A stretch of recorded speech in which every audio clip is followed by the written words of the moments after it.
ओम श्री वेंकटेशाय नमः।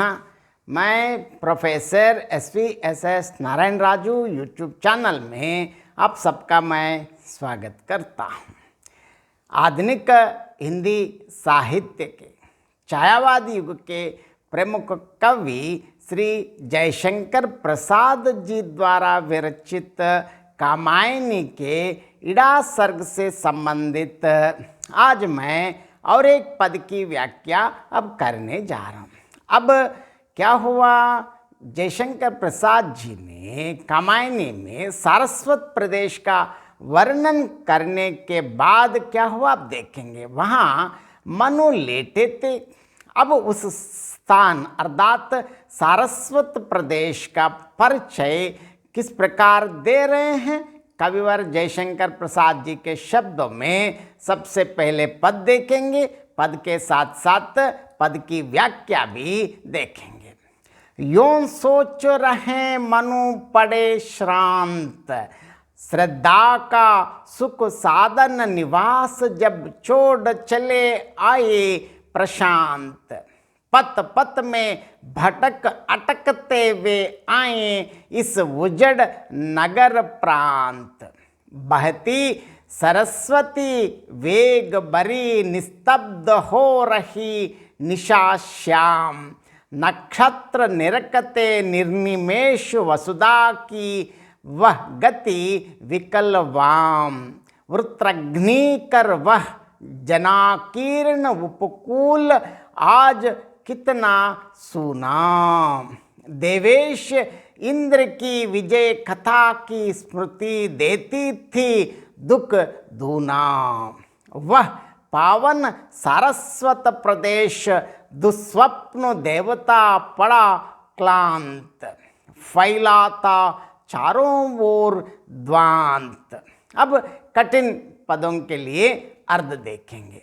श्रांत तकित अवस्था में, सुख साधन सुख सामग्री से भरपूर, सुख साधन निवास, सुख प्राप्ति का निवास स्थल। प्रशांत अत्यंत शांति भरा, अत्यधिक शांतिपूर्ण। निस्तब्ध निश्चेष्ट, न हिलती न डुलती। नीरव मौन। श्याम काली अंधेरी, अंधकार पूर्ण। अटकते मतलब रुकते रुकाते। अब आगे निर्निमेष अर्थात एकटक बिना पलक झपके अर्थात अपलक। विकल बेचैनी सी भरी हुई व्याकुलता।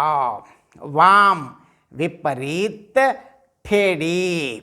वृत्रघ्नि सरस्वती नदी जिसके तट पर वृत्रासुर मारा गया था। जनाकीर्ण लोगों की भीड़ से भरा अर्थात व्यक्तियों से भरा हुआ। गति दशा चाल। उपकूल किनारे के पास का प्रदेश अर्थात किनारे के समीप। विजय कथा वृत्रासुर पर विजय पाने की गाथा। पावन पवित्र। देवेश देवताओं के स्वामी अर्थात इंद्र। दुस्वप्न बुरे सपने। क्लांत थका हुआ। द्वांत अंधेरा अंधकार। अब व्याख्या देखेंगे। यों सोच रहे मनु पड़े श्रांत, श्रद्धा का सुख साधन निवास जब छोड़ चले आए प्रशांत। पत पत में भटक अटकते वे आए इस उजड़ नगर प्रांत। जब मनु सब प्रकार की सुखदायक सुविधाओं से पूर्ण और शांति से युक्ति श्रद्धा के निवास स्थान को छोड़कर चले आए और मार्ग में जहाँ जहाँ भटकते और बीच बीच में रुकते हुए उस उजड़े हुए नगर के एक परिसर में पहुँचे, ताकि मानदेय वहाँ विश्राम करने के लिए लेटे थे। उस समय गहरे अंधकार से पूर्ण रात का समय था। चारों ओर सन्नाटा छाया हुआ था। अब क्या हुआ देखेंगे। बहती सरस्वती वेग भरी निस्तब्ध हो रही निशा श्याम, नक्षत्र निरकते निर्निमेष वसुधा की वह गति विकलवाम, वृत्रग्नि कर वह जनाकीर्ण उपकूल आज कितना सुनाम।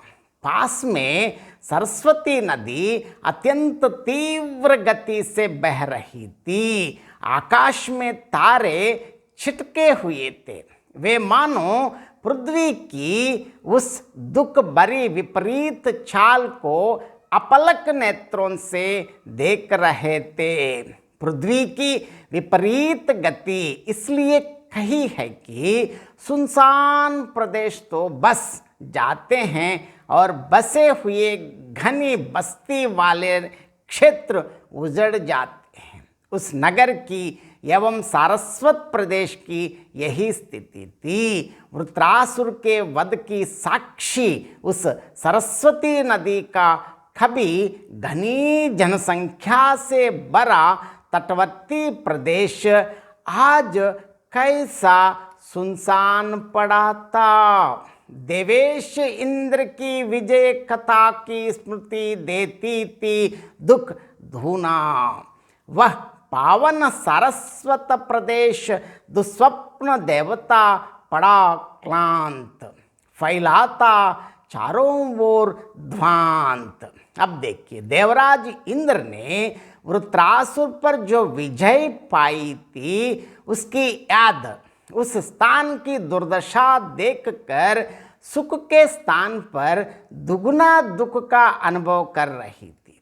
किसी समय का समृद्ध और अत्यंत पवित्र वह सारस्वत प्रदेश उस समय म्लान था। दुर्दशाग्रस्त होकर बुरे सपने देख रहा था। सब ओर उस समय घना अंधेरा छाया हुआ था। अब इस पद की विशेषताएं देखेंगे। यह सरस्वती नदी वैदिक साहित्य में वर्णित वह नदी नहीं है जो कि राजस्थान के विंशन तीर्थ में विलीन होती थी।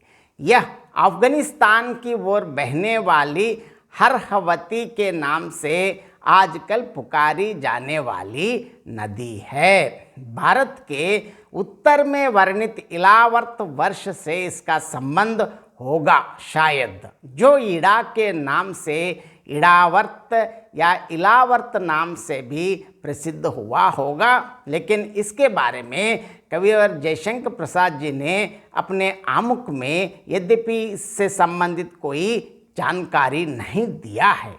शायद अनुमानतः यह निष्कर्ष निकाला जा सकता है। नक्षत्रों के चमकने में निर्निमेष देखने का आरोप करने से एवं सारस्वत प्रदेश के दुस्वप्न देखने में मानवीकरण अलंकार है। बहुत बहुत धन्यवाद।